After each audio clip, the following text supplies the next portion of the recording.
no even like inkling of a business plan. Sell a job, install it, wake up the next day, do it again type thing. How many cars can I wrap? How many Sure. pictures can I take? And how many can I just blast out there? Got it. I didn't like the idea of like the second I stopped squeegeeing, the income stopped. And I was like, there is no end in sight of that. Mm-hmm. And it like just freaked me out. Are you wrapping cars more than 12 hours a day, every day? Working nonstop but can barely get by? Burnout, missing deadlines, and wondering just how much longer you can keep this up? That was us too. We started our wrap shop buried under $250,000 in debt, and it felt absolutely impossible. But we dug out, built a profitable shop, and are still in the trenches of owning and operating a wrap shop. We're here to share what we learned along the way so that you don't make the same mistakes that we did. And we're here to help you with the business side of the wraps, like pricing, building a team, streamlining your systems, ultimately so that you can run your shop and your shop stops running you. Welcome to the Wrap Ops Podcast, brought to you by Wrap Fam Unleashed. If this is your first time listening, my name is Tanner, and I'm one of the co-hosts of the podcast. And today we have a guest interview with Preston Jordan with Digital Precision.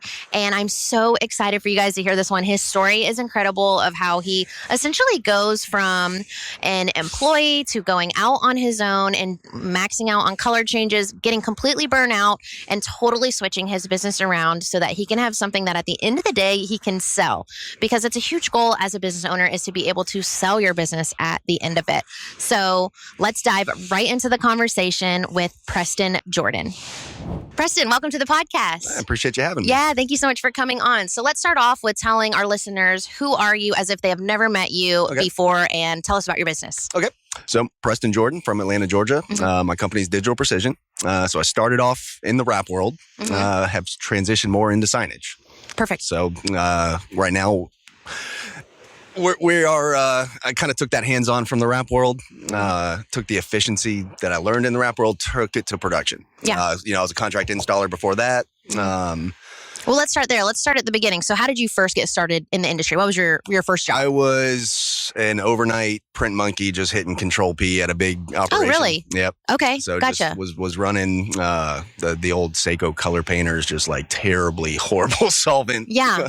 So does that mean you also have design background as well? Or is that more of just like running the machines, not necessarily the design I grew up in the industry. My dad's an old silk screener. Oh, okay. Cool. So, child labor laws aside, I was, seven years old in the garage helping him silk screen. And then he transitioned into the digital world and kind of just grew up around Adobe and all that. But as far as formal design, no. Okay. I have an eye for it, can do, hold my own in the Adobe programs, but not a designer. Yeah, we're in the same boat on that. We hire our designers. I'm like, yeah, that's your job. Yeah. So you started with that, and then tell us how you transitioned all the way into your company. So was just working at the print shop. Didn't really, it was a kind of in between college job. Didn't think I was going to be in the industry. And then funny enough, we were printing a massive job for a big corporate brand, and kept seeing these guys come through picking up graphics, every morning to go, wrap buses. I think it was at the time. Thought it was a beer at first. Just kept seeing all these Miller shirts. Oh yeah. At that print shop, I had kind of gotten my hands dirty, if you will, doing just some flat vinyl installation. And then, these guys are wrapping these big buses, and, this is like 2008, 2009. Sure. So vinyl wrapping obviously had been around a while, but was still kind of, people didn't know what it was. Right. So just kind of went to my boss, said, hey, I'd like to try, installing this, outside of the shop. And so he actually hooked me up. He called Jim, hooked me up with Jim. Oh, that's nice. Yeah, that's a good boss. Yeah.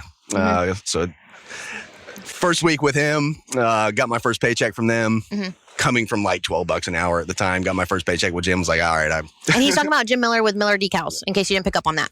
So go ahead. Jim got my first handwritten check from Miller and was like, all right. Yeah, framed it. No. It's like, I'm not going back to that print shop. Okay. So gotcha. So was your last boss upset when you're like, I'm not coming back? No. Okay. He was kind of just, it was an old family friend. So it was just kind of part-time. Like I said, I was taking a break from college. Sure. Was just kind of filling in gaps where he needed it. He was more helping me than me helping him. So then you're working at Miller Decal, and then what's the next step in your career? Is this when you go straight to Digital Precision? So, no. Okay. So I was there 2 years, and this was kind of when wraps were like like the color change wraps were really starting to explode. What year-ish are we around? 2010. Okay. 2010, 2000. I think I left there in 2012, so yeah. Gotcha. And I was at Jim's, was doing wraps for Gucci Man and celebrities, and so I got way too caught up in the whole limelight of the color change as it was That is cool, exploding though. into the industry, which is easy Sure. to do. Okay. Instagram was obviously around, but just getting big. Social media hadn't like turned into what it is today. Yes. So yeah. So you kind of found your passion for those like color changes, cool wraps, and then Yeah, at least I thought I did. I was really good at them. Yeah. So I think I kind of mixed up passion with being really good at it. common mistake. Coupled with the sort of the limelight of everything. Started doing the trade shows, the competitions. Yeah.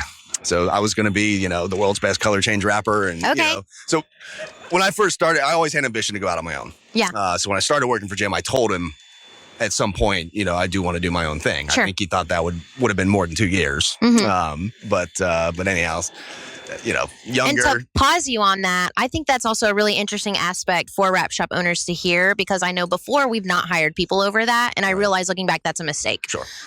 Why are we punishing people because they want to learn from you and move on? So that's cool that he agrees with that and hired you anyway. Yeah. So, and, I've dealt with that myself. yeah. It's a tough thing to hear. Yeah. Because the timeline is never... yes, I can plan. I know that this person's not here forever, but they're going to be very passionate and contribute to my business the same time that they're learning from me for their future business. Right. But then it can be very unpredictable. Yes. You put a lot of time into them thinking you're going to have longer, and then they just kind of wake up on a whim one day and say, okay, I'm ready. Yeah, And exactly. that's And you must have an interesting heart for it, because you kind of like were that, and now you're seeing the other side of it as well. So, I literally kind of just one day was like, you know what, I'm ready. Yeah. And it was, they were cool about it. I think I gave like a 2-month notice instead of a 2-week super nice. notice. Yeah, you didn't leave with middle fingers up, so that's always great. Right. Yeah. And they, they're still, mentors to this day. Sure. And I think that's a really important lesson to touch on as well, is if you are leaving your current shop to start your own thing, why are we burning the bridges there? Absolutely. We've experienced that as well, where we have some installers that are out and doing their own things, and they use us for their printer. If they have a question about something, they shoot us a text, things like that. And that's nice to have that relationship. Absolutely. And we do have the awkward, a couple people that, it didn't go well with, and it's kind of like, it's unresolved and it's uncomfortable. So it is nicer to leave on those good terms. And it is. And especially, Atlanta's there's a lot of business in Atlanta. Yeah. So it's like, there's enough to go around. We just saw like the little private highway thing. We drove down to this expo, and I don't know what you call it, where you like can apparently pay money to be on the cool highway. Yeah. I was like, what is this? That was the craziest pass, thing I'd ever seen. Yeah. What did you call it? The Peach Pass. Peach I Pass. think it's Sun Pass or something. Yeah. And, Is that, so they were like, you can pay money and you can skip the traffic. Yeah. So if you're ever in Atlanta, that's crazy to me. That blew my mind. Yeah, it's been on that main 85 corridor for a while, and they're adding it to a few others. That's crazy. Yeah. Okay. But sorry, Construction go never ends, ahead. though. That's the at least it gets done. In Cincinnati, it's been the same construction cone since like I was a baby. Sure. So I don't know what's going on there. Right. But cool. Okay. So how did you go from Miller Decal, and then what are we missing in between to get to Digital Precision? So had a company, which I thought the name was super cool at the time, Status Pro. Okay. That's cool. Whole, Status Pro. How old are you during this? 25, 6. That's what I'm assuming. I'm like, because you're in the color change apps and everything's cool. I'm like, oh, he's in the cool phase. So went left, and at Miller, I was still doing a bunch of commercial, installations, obviously. So I had, the skill set in both worlds, but like color changes was exactly what I want to do, and that's all I want to do. And Jim he actually told me the industry's not there yet. Yeah. And he was right. So had a business partner, just an old high school friend that we literally, I think we each had like $2,000. Okay. Started a bank account, leased a little 1,000 square foot shop. Yeah. And just started blasting Instagram for color change. There's a big Caffeine and Octane. It's a huge. It's now like colossal in Atlanta. Nice. It's like a Cars and Coffee type thing. It's way cooler of a name. And at that time it was big but smaller, so we signed up as sponsors for that, and took our little table with our booth, if you will. Yeah, you got to start somewhere. Yeah. Nice. And was doing out there just doing stripes and anything. Oh, you were doing installs at the what did you call it? The Caffeine and Octane. Caffeine and Octane. You were doing the installs there. That's cool. We always had that like dream and vision, and we never made it to that. That's awesome that you did that. So but it turned into, as we quickly found out, lots of tire kickers, lots of how cheap can you get it? Yeah, my buddy can do it. And then the whole exposure thing. We were, which we got caught up in a little while, and like absolute advice. And I was talking to somebody yesterday about it who's just starting out. Is like, I get it. You want the portfolio. Yeah. it's going to be a hard cycle to get out of. If there's a big race scene in Atlanta. So we have in car club. So Mopar, one of the Atlanta Mopar club at the time. So we would do the hood stripes on the Challenger for the president of the club because he promised to bring us, 10 of his members. And then it turned into 10 of those members wanting discounted stripes because they would bring more, and it's just like a vicious, endless cycle. That's crazy. We had the same thing happen where we got the promise of, if you help me with this and sponsor my car in the car club, I'm going to bring you all my members. And I remember all of the members only wanted a windshield decal, like tiny. Yeah. And I was like, do you want anything else? They're like, oh no, we can't afford it. And you're like, this was a waste. So that's really interesting. So a really good lesson to be learned right there is the car clubs, hold your discounts near to your heart. It's tough. And then not just the tire kicker, like not just the wanting discounts, but just how much time you lost in just communication and emails and messages. Yes. And at the time, they stop messaging me on Facebook, please. Oh yeah, that's a hard one too, to transition out of like DMs and go to my email and stuff like that. That's really hard as well. Okay, so you're doing that, and then what happened next? So I just fast forward a couple years. We were very built a huge reputation. Mm-hmm. We were known as the color change guys in our part of town. Staying busy, but kind of stuck in that cycle of just over-promising, over-delivering, but over-promising. Just constant work. Yeah. The whole team, no sleep, the long hours. That was back during that phase, though. The grind don't stop. You got, the hustle. The hustle. Yeah, those are the days. And still caught up in the whole, I hate to say it, but caught up in the whole ego of it. Yeah. That's very humble of you to say it now. Yeah. Very, very, very easy to do. Yeah. Especially coming, ego to the general public, but then also ego within the industry. Still very active at the trade shows and coming and doing the competitions and. Because you said you got well known as, what did you call yourself before we stared? The rap guy? Is that what you said? People just look, that's that guy raps cars. Okay, gotcha. That's You're the rap go-to. guy. Yeah. Mm-hmm. And on Facebook, my personal Facebook literally just turned into cars. Okay, gotcha. Which was, okay. But yeah. So what were these symptoms that you started feeling where you're like, this isn't right? Just burnout. Just straight burnout. Okay. Straight burnout. But you were busy, things were going well, but somehow you were still burnt out. And then you're like, we need to change something. And I had no even inkling of a business plan. Okay, gotcha. So it was just kind of sell a job, install it, wake up the next day, do it again type thing. How many cars can I wrap? How many pictures can I take? And how many can I just blast out there? Got it. We weren't we were priced appropriately. Yeah. But again, being so caught up in the industry and so active and sort of well known, everything that left had to be perfect. Yeah. And so what should have taken 20 hours, a wrap that should have taken 20 hours, we were spending 60. Mm-hmm. And so while we were priced appropriately, there was no profit.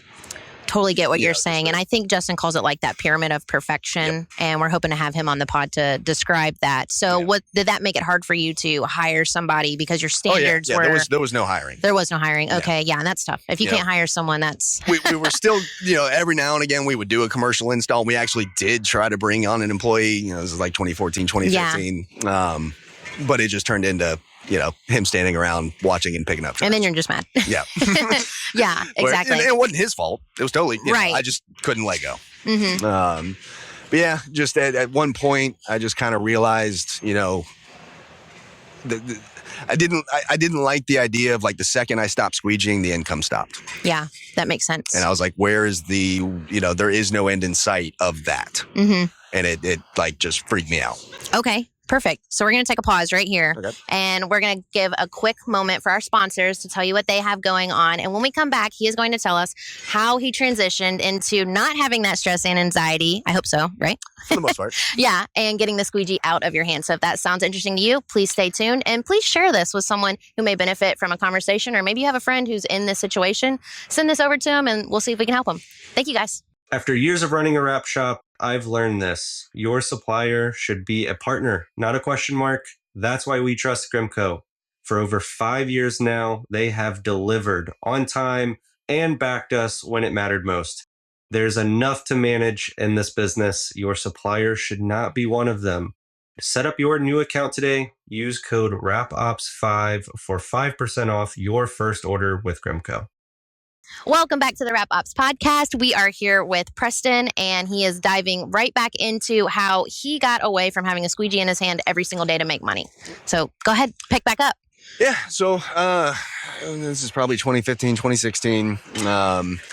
So with the cars, it got and I was a car guy, and it got to the point I hated cars, and that freaked me out as well. Yeah. I stopped. We stopped being I stopped, and I still haven't been in years. To caffeine and octane. Yeah. As much as I used to love cars, because it got to where I would show up and. That's all. I couldn't just enjoy myself. I just had to deal with. You're working. Yeah. And kind of probably hand in hand with that burnout of just man, even when you're doing something you enjoy, you're working. Yeah. Well, it was all self-inflicted. I set no boundaries. So that was part of the whole burnout is just I didn't set boundaries, didn't establish the personal space and the business space with clients that just kind of all meshed together. Sure. And by that, do you necessarily mean at 6 p.m. I'm done working for the day. I'm not going to respond to messages, or what boundaries do you wish you would have created in that time frame? That was a big one. Okay. So the communication one of sales and whatnot. Right. Okay. Me being able to go home and so the 8 a.m. on Sundays, the text messages, and it's but I allowed the customers to think that was okay. Yeah. And that's kind hard. of always, while I was extremely good at what I did, I kind of lacked this confidence in the communication or the relationship with the customer where I felt like I was always on audition. Yes.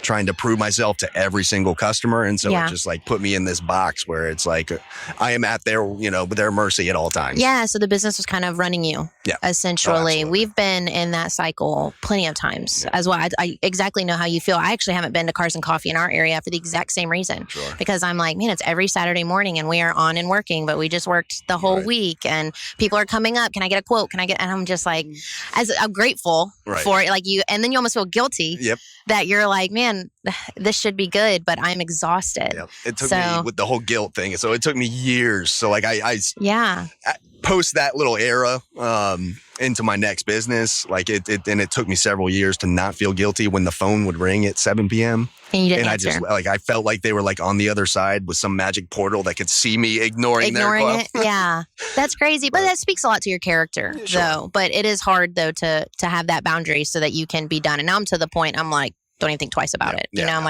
I'll get it in the morning. Right.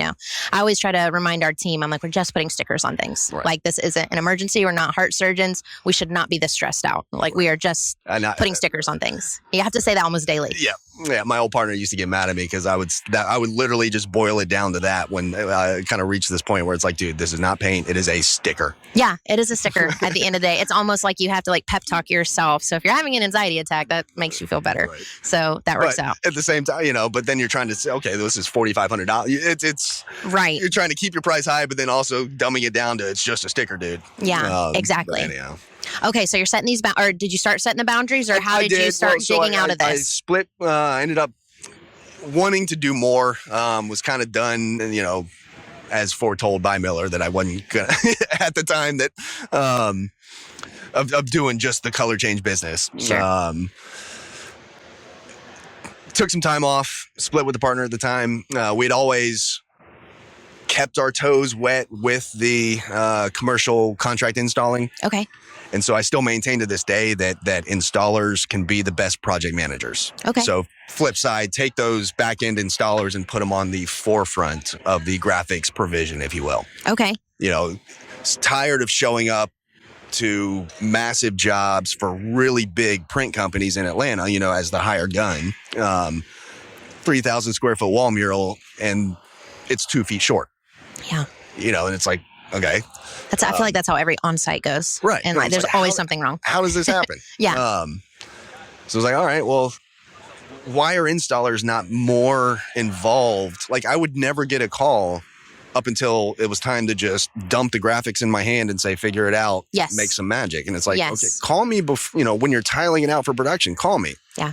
And I know some shops will get the installer to go do a site survey, but that's rare, or at least. And a lot of times you lose a job over it if you require that. If you have too many hoops to jump through, they just go to the next guy. That's just here's your price. I'll do it. Exactly. Yes, totally get it. But I just never understood that whole. They're just looking at the bottom line. It's especially when they have their designer do a vehicle wrap, right? And it's You made this so hard. Like, this is a commercial van, and you have like all these matchups on corners and things like that. And it's like you're trying to tell the customer why it's off. So yeah, totally get that. Where you're just like, you can tell an installer had no hand in this. Right. And if you know, you try to speak up, and there's, it's almost like you're pissing them off, and they're just going to go call the next installer. Yes. But I'm like, well, how's your bottom line when you just reprint a 3,000 square foot wall mural? Right. Exactly. So I got tired of being at the mercy of everybody, making everybody else look good. Sure. And then, well, so to understand, so you went from these color change wraps, you took a break, and then you were being just like a kind of a sub installer doing these install only jobs. Yeah. So I was solo at the time. Got it. And then just decided that I wanted to get into production. You wanted to get into the more of getting the design correct, getting it printed. Right. Yes. Instead of just, here's the prints installed. Right. Okay. Got tired of being dumped a pile of graphics that were always wrong. That weren't going to work, and then just saying, make it work. They always say that. Yep. And it's like, okay, well, I'm going to do what you do instead. I'm tired of making you look good. Yeah. Nice. So team ended up just kind of borrowing shop space from some big detail manufacturer. Okay. G-Technic. Okay. They were just kind of getting US going again in Atlanta. And I was good buddies with the guy who was running it at the time. I was saying, I'm like, how'd you land that? Just call him? Yeah. Okay. So you did just call him, but No, yeah. So I called it my chicken coop.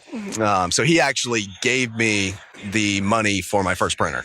Oh, wow. Then, that's a chunk. Gave me a little sort of, it was just a big warehouse where they were doing their trainings and stuff. Mm-hmm. And he let me have like a little corner of it, and I literally built my own little, like I said, I called it my chicken coop. Nice. Got a RIP computer, got my HP 365 at the time, that he helped with, and just started pushing my own prints. Did you have to do some sort of like equity back to him for that, or are you just a nice guy that loaned you the money and that was it? So it was that kind of partnership type thing? Okay. It was still 100% me. So it was basically just a loan that I paid back. Oh, okay, gotcha. I didn't know if he took equity and all you were doing from that. Okay, no, we had discussions about equity and him coming on and helping scale the business, but he had his hands full. And I think the printer, we actually recorded some episodes yesterday here about taking that leap from getting your first equipment and what that cost is, and you can't just buy it and let it sit there. You have to maintain it, and it needs to keep printing and things like that. So that's awesome that you were able to get that help. So a good tip to be creative on how you get the financing for that and add that to your business. Right. So cool. Yeah, I had kind of a unique situation where it was a sort of an informal personal finance. That I just kind of stumbled but that works into. out though. That's how we got our building, our shop that we're in. It was actually a customer of ours was moving, and we just were like, "What are you doing with the building?" Right. And they seller financed it, and so you it, get these little moments that. Well, that's a testament to just that what we were talking about earlier about not burning bridges and just relationship building. Exactly, because you never know when it's going to come back to help you out. Like right now, our current building, we have a personal financer. Oh, okay, perfect. That we just moved into last year. Nice. But anyhow, so yeah. So you started doing you had your chicken coop. Yeah, I had my chicken coop. I always had this. Again, the installer being the best project manager because you are the final product. Yes. And it just blew my mind that they were not more involved in the entire process. And so I'm like, okay, well, I've seen all these print shops being so inefficient. Yes. I can fix that. Even the way they print things too, like they'll do giant horizontal panels, and you're like, that like triples the install time because you have to have so many scaffoldings. And I call them cubicle warriors. Yeah. Oh yeah. That's so you got all these front end people at these massive print shops who never step away from their desk, hardly ever use a tape measure, never really been on an install. Yeah. And they're deciding how I'm going to install it. Right. And that just made no sense to me. So you just start selling jobs, and then it just starts taking off from there, and then where do we go from there? So I have not ever spent a dime on marketing. Really? And so I'm at the point where I need to kind of break through this next tier of scalability. Sure. But it was very well received as far as with it being the whole installer as the project manager. Yeah. So it just customers were, and the size of the corporate customer just started to grow. Yeah. So it was just kind of a local, mom and pop shop, got my hands there, stumbled across some other big opportunities, but just everybody was like, I would just show up, they wouldn't have to manage me, and the job was just done. Sure. And it was done right. Are we allowed to ask, like, can you name drop some, like, do you have big clients? So my biggest at the moment, Delta Airlines. Nice. That's cool. So, like, this sounds so silly. I'm really so ignorant in this subject. Does Delta just call you one day? No. Or like, how does that connection happen to get their business not through a graphics company? Sure. So it's a third-party brand management company that they use. Okay. So we deal with them. Because that's the confusing part with these big brands. You never talk to like them directly. There's so many parties involved. Right. And it gets confusing. So, but I'm sorry, I interrupted you. Keep going with Delta. So that actually happened post-COVID. So fast forward to the current iteration of digital precision. Started off as ecstatic imaging, which sounded cool at the time. This sounds cool. But it was like spelled XTATIK, and I just that's classic. Wow, we have like kind of the different phases of rap shops where you have the misspelled name. But until you have to spell it out to somebody over the phone every single time. Mm-hmm. So people don't know how to spell the word performance, so we get that as well. People still struggle with precision. Yeah, I know. It's kind of I'm like P.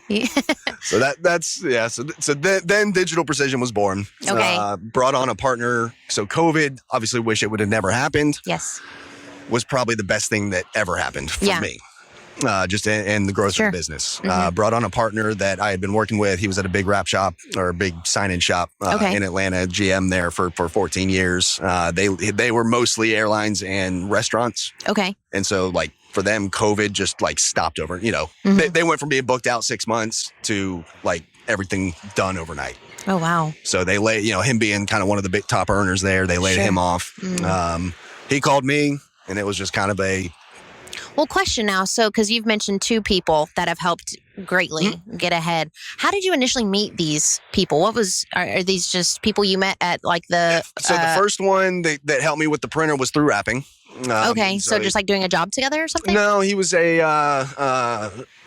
sort of high up at a paint distribution. Oh, okay. Automotive paint distribution company. Okay. Gotcha. Then they were, as color change wraps were exploding, they wanted to try to get a little hand in that. Sure. So I kind of came in as their vinyl guru. Okay, gotcha. So it was a business relationship pretty much there. And then is that similar to this? No, so the current partner who worked at that shop in Atlanta when he got laid off. Yeah. So we just teamed up. So now we're equal partners. I needed so I'm the mad scientist, the sort of controlled chaos, and I needed the organization. Oh, okay. And so gotcha. He was the project manager at that business, doing lots of big corporate brands at the time. The spreadsheet guy. Yeah. This is so interesting. You sound just like Andrew. And I'm like, this is like our partnership because I came in and I'm like, this is chaotic. Yeah. So I totally get it. So, and I always got it done, but it was just, everything. There was no documenting. Yes. The processes. It was just it was all in your head. It was all in my head. Yeah. I could keep track of the absurd amount of things in my head. Yes. But there was no growth there. Does that include pricing as well? Was all the pricing in your head? Yes. Yeah. But there was not so that's one thing. We actually just totally reworked all of our new software, but just so that we're on the tail end of like totally overhauling how we're pricing and shop and order management. But yeah, so it was much needed to have somebody that could kind of ground me and kind of pull those systems out of your head and put it to some sort of paper. Yeah. Cool. Yeah. That's awesome. So, and then obviously COVID at the time, there was a bunch of easy government money. Yeah. So we took a massive, I think it was the EIDL, the Economic Injury Disaster Loan. Okay. Took a massive, I guess it was 30-year, like 3%. So it was, I couldn't access that at the time. Right. And still couldn't get, the 3.5% for 30 years today. Yeah. Crazy good terms. And took a bit of a leap of faith, the build it and they will come mentality. Yeah. So we took that massive loan. We did not have, we didn't have Delta at the time. We didn't have the customer base to justify it, but we're like, we can't compete in this corporate sector without the equipment to do so. So the money was to get you more equipment. Right. Essentially. Okay. Gotcha. So we went equipment before people. Okay.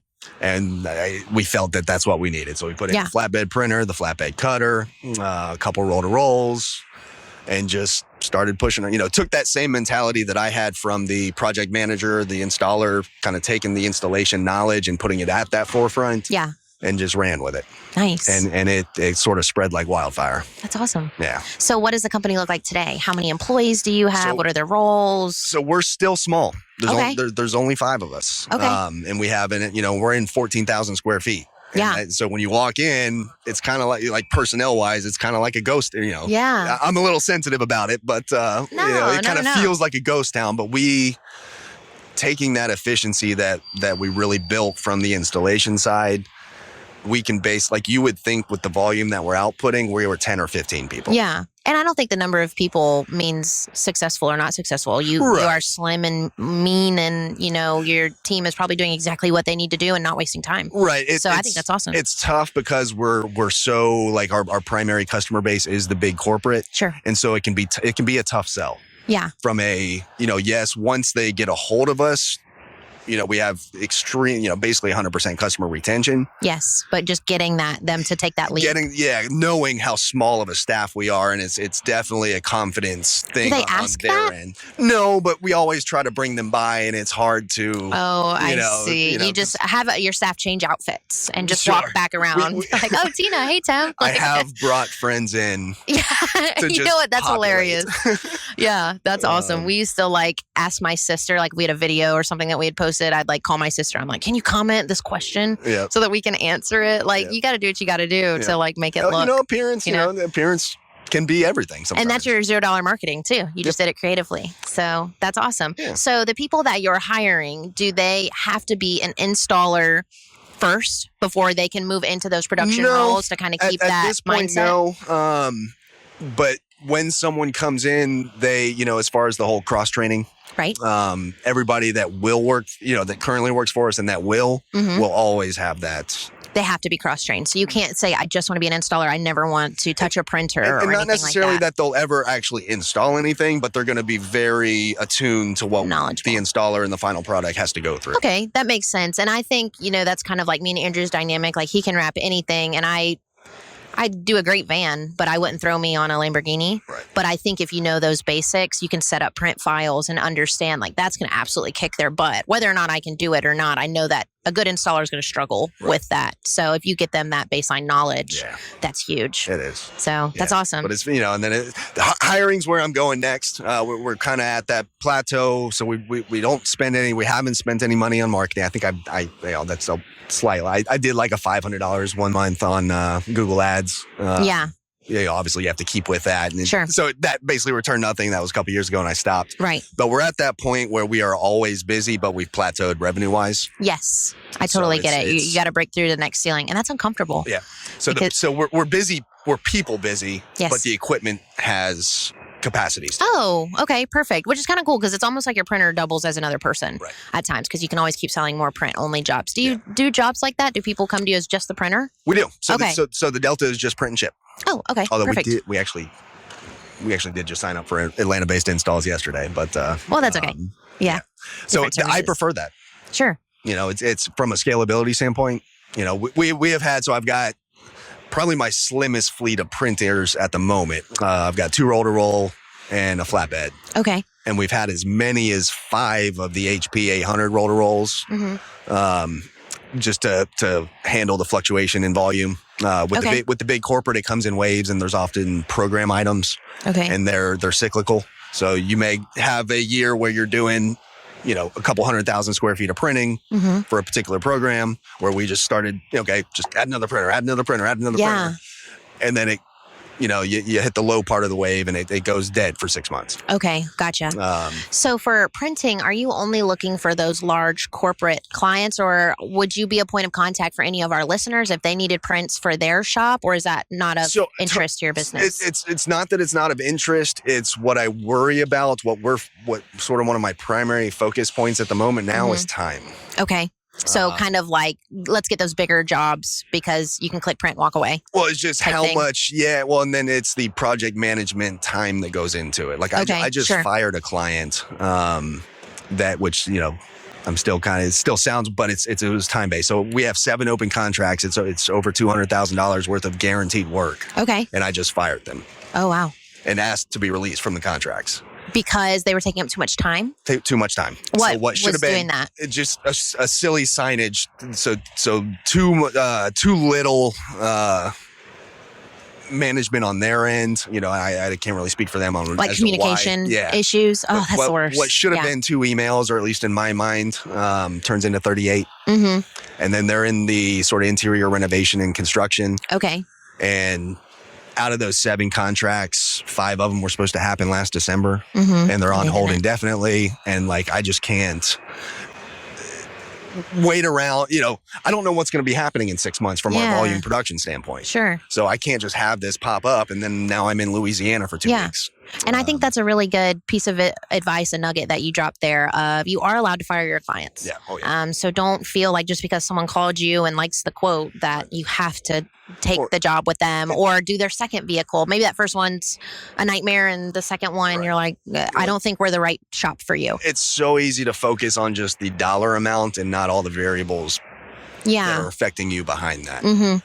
I forget, they talk about that too with employees. I can't remember what podcast I heard this on, but it was talking about when you have employees that aren't working out. They're just kind of nightmare employees, but you're too afraid to fire them, that you're spending all your time focusing on them versus pouring into the employees that are awesome and trying to help you and whatnot. Right. So it's kind of same with clients, I would say, is like the amount of time you had to pour into this quote unquote bad client, you're not able to focus on your good clients that are making profitable and whatnot. I think they call it the 80-20 rule, where 20% of your business or 80% of your business comes from 20% of your clients. Oh, yeah. That makes sense. From a dollar point. Sure. But you're sitting there focusing on that 80% and trying to keep them all happy, and they're only 20% of your business. Yes.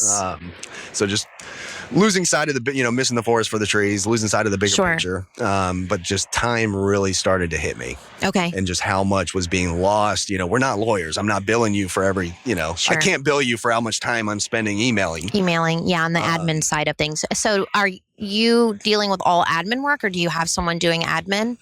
My partner and I kind of split that at the moment.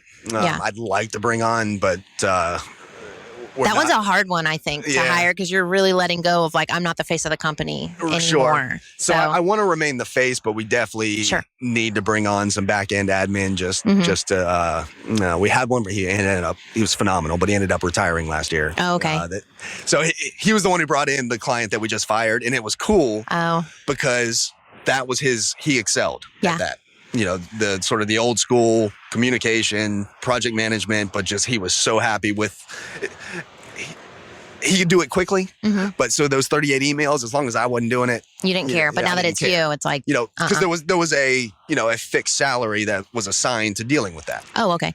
So it wasn't even hourly. So even better. And then, I'm a big salary. We do no hourly. Okay. Don't want to go down that rabbit hole, but I know. I'm like, we have to bring you back. I've thought of 5 different things you could teach everyone on. Just the attitude of salary versus I just find when they're on a salary and not they don't watch the clock. Okay, sure. But so when I had someone that was doing just that account, there was enough revenue coming in that I totally justified basically having someone full time on it. Sure, but not. But anymore. I didn't, and then I struggled with rehiring. For that, but I just, from a growth perspective or a growth plan, that's not the business I want. Okay. So tell us, as we kind of start to close out here, what does your day look like on an average day? So, because you were just the installer, and now what does it look like? So I show up, have my coffee. I like having my first, 10, 15 minutes. Sure. The guys kind of know to not bug me. And then just, I've finally been able to let go. I brought in a new production guy in January. Okay. So that was post-installing. I turned into production. Okay. And so that was basically all, my whole day. If I was at a trade show, the equipment didn't run. That was my next question are things operating right now with you gone? Perfect. Yes. Awesome. Yeah. And that's hard to achieve. And that's only recent. Yeah. So that's what the whole time, that's the focus is let the from a scalability standpoint is and obviously we have great culture, and I don't want to devalue people. Sure. But building that sort of automated system, plug and play. Yeah. It makes their life easier, their job easier. So that's awesome. Yeah. Well, I have learned so much. I really think I'm like, oh, I need to like bring you back and we'll do a couple. We'll have to do some remote interviews or something my to brain get you to touch on that. You know. No, I loved it. This was great. Yeah, I end up mumbling a little bit because the brain's going a mile a minute on so many things I want to talk about. But. That's awesome. Do you, to close us out, your final question, if you could give one piece of advice to someone who was in your spot of feeling that stress every day and just kind of that weight in your chest and you don't like going to the Cars and Coffee anymore, what would your one piece of advice be to that person? So let's say that person is, younger, starting out, ambitious, hungry, have a plan. Okay. I never did. And I'm still trying to figure out that plan. So take a step back from the chaos and just start mapping out. These are this is where I want to go maybe. And my next steps to get there. The plan can pivot. You're right. But you got to have that plan to start. Yeah. Instead of just every day taking it. Just winging it. I went in, I was, ready and willing to hustle. Sure. And do you, in regards to that now, do you guys kind of sit down quarterly, monthly and re-strategize the game plan, or how does your company game plan? So I'm not going to lie and say yes. That's okay. It's another priority right now that we're trying, being so small staff wise. Sure. We kind of let that slide for too long. Yeah. And it's now being implemented. I'd like weekly, but it's not happening yet. Yeah. Well, we'll all get there. And I think that's a cool part about the podcast is no one has it perfectly together. We're all working on something. And if you sat down and said everything's figured out and our business is perfect, I would be shocked. Right. Because once you get that fixed, then you're going to have an issue somewhere else. Exactly. So you're just kind of in this cycle of we're working on this and now your printers are going to be maxed out and then you're moving over to people and then you'll just keep moving on. I call it the merry-go-round. So without the plan that we ignored for so long, it was, It's weird making a plan to plan. Right. And that takes a special talent and skill as well. It also takes someone who's very firm and like, we cannot skip it. Right. Yeah, we were stuck. That's the hard part. We were stuck in the cycle of, okay, we're really busy. We need to hire, but we're too busy to train. So we're just going to get through this. Okay. And then we would get into a little lull where it was slow. It's like, we can't justify hiring right now. You totally get it. And then we would get busy again and it's just the same. So you got to just stop the cycle and plan for it. Yeah, totally. Do you have anything you want to shout out anywhere that our listeners could follow you or? I've been very incognito on social media for like 5 years now, but I plan to get that going again. We've got some new equipment at the shop, so Add Digital Precision on Instagram will start happening again here soon, and there's going to be some cool stuff on it. And also cool testament too that you're not making your sales off Instagram. Right. So if Instagram isn't the right vessel for you to promote and advertise, then why would you pour your time that's so little into that bucket? Absolutely. So totally fine. So be sure to check Preston out, and we are so grateful that you are on the podcast. I really enjoyed our conversation. And we will catch you next time. So if you aren't already subscribed to the Wrap Ops podcast, please click that subscribe button and send this to someone that you think would help benefit from this conversation. And we will see you in the next interview.